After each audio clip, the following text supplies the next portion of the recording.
Les Breaking News de Richard Garnier, journaliste de Radio Caraïbes International. RCI, c'est toute l'info. Merci de votre fidélité. Selon une étude commandée par le ministère des Affaires sociales d'Haïti, près de 207 000 enfants de moins de 15 ans travailleraient illégalement dans des conditions inacceptables, exploités comme domestiques, dans des familles d'accueil.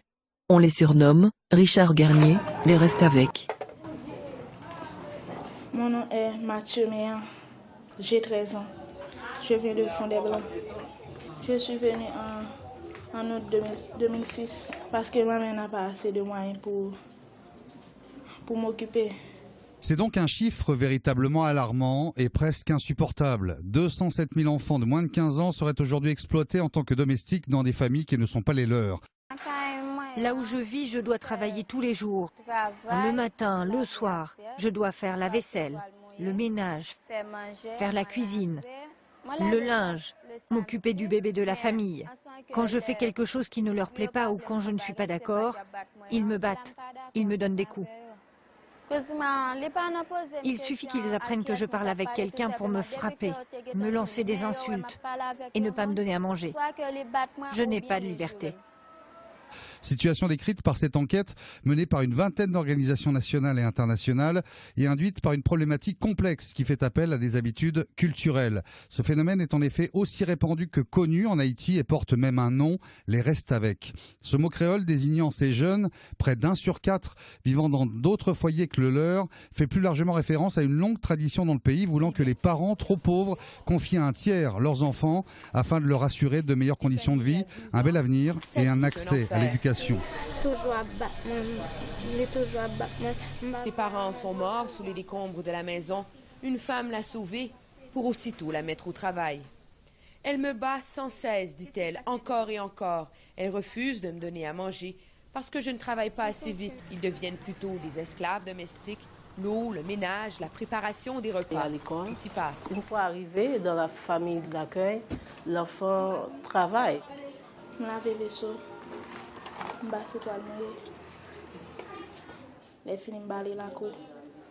C'est un enfant qui travaille à longueur de journée et qui n'a pas vraiment de repos. Oui, c'est lui-même avec ça, ça a 8 ans. Ces mineurs se retrouvent alors trop souvent exploités par leur famille d'accueil, travaillant jour et nuit à l'entretien de la maison et ne pouvant aller à l'école.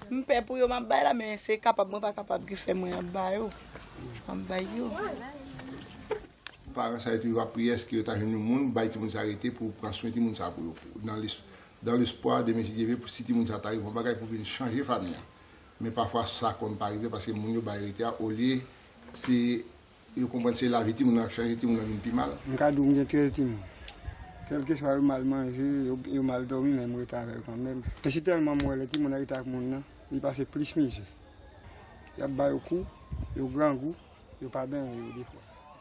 Pour le ballon, il faut le travail. Mais il ne peut pas faire. Il ne peut pas faire, mais l'épicier comme il faut obligé qu'on pas capable. Je ne vais pas mourir, mon abdi ne va pas mourir. Parce que moi, je ne pas là. Moi-même, les parents ne sont pas capables. C'est comme on t'a promené, moi, je t'ai dormi. Une coutume que l'on retrouve dans d'autres pays comme le Népal et qui, sous couvert de solidarité, engendre les mêmes dérives. L'autre là, il était là, il était marim. Il connaît mettre bain dans tête mais les samedi de petit. Donc au début me lever, me baler, laver assiette. Après ça, si je bail, je dis me faire que va acheter. Toi avec la m'a dit encore, yo m'a dit encore dans l'école là, m'a dit yo dit menti yo calé.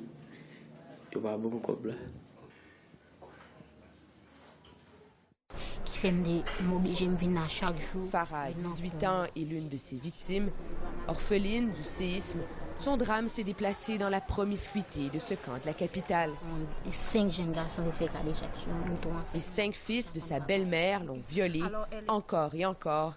Elle ignore lequel de ses agresseurs est le père de son enfant. Qu'est-ce que ça fait de venir? La menace du viol est telle que même celles qui ont été épargnées n'en peuvent plus.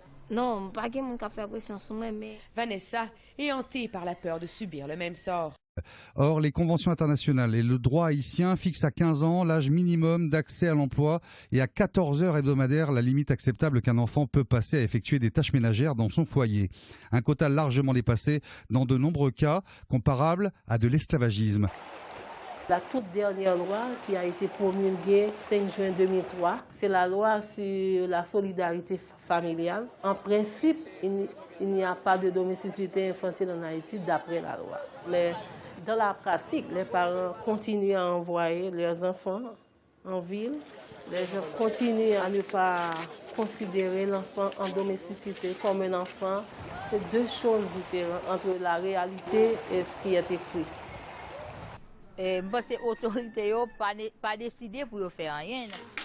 Le pire, c'est que les autorités ne font rien, n'osent pas s'attaquer aux problèmes. Cette violence, donc, peut durer des années. Les ressources pour venir en aide à ces jeunes filles sont bien minces ici. À Port-au-Prince, par exemple, on compte les refuges sur les doigts d'une main. Pour protéger l'identité des victimes, ils sont cachés dans le dédale des rues et des ruelles. L'un d'eux a accepté de nous ouvrir ses portes à condition que l'on protège l'anonymat des pensionnaires, tout pour empêcher leur famille de les retrouver. Un groupe de femmes, devenues militantes, veille sur elles. Je vivais avec une personne qui m'avait rendue esclave. Donc moi-même, j'étais impuissante, je ne pouvais rien faire. Donc maintenant, je veux les aider moi-même. Au nom de Jésus, nous prions. Amen. Bon appétit. Merci. Les pensionnaires ici remercient le ciel d'être en sécurité, de pouvoir enfin manger à leur faim. Timides, blessées, l'une d'elles nous demande de pouvoir livrer son terrible secret. Marie donne-moi comme fait, c'est ça même. Le mari de la dame m'abusait sexuellement. C'est la première fois qu'elle en parle ouvertement, soutenue par l'affection de ses protectrices. Elle pourrait mourir. Et comment tu te sens ici? Comment sens-tu? Bien, ça c'est délivré. Je me sens bien, c'est une délivrance. Briser le silence, c'est la seule arme dont disposent ces jeunes filles pour lutter contre l'injustice. Pour le viol, en Haïti, normalement, on le fait souvent. Pourquoi on le fait souvent? C'est parce que les petites voix qui peuvent soulever sont trop faibles. Sont trop faibles. Elle n'est pas la seule. Alors qu'elles réapprennent à rire et à jouer, ces jeunes filles passeront 18 mois dans le refuge, le temps de commencer à guérir. Et la majorité des reste-avec, comme la petite Stéphanie, doivent rentrer tous les soirs chez leurs agresseurs. Elle s'accroche à son rêve, le rêve de devenir un jour médecin.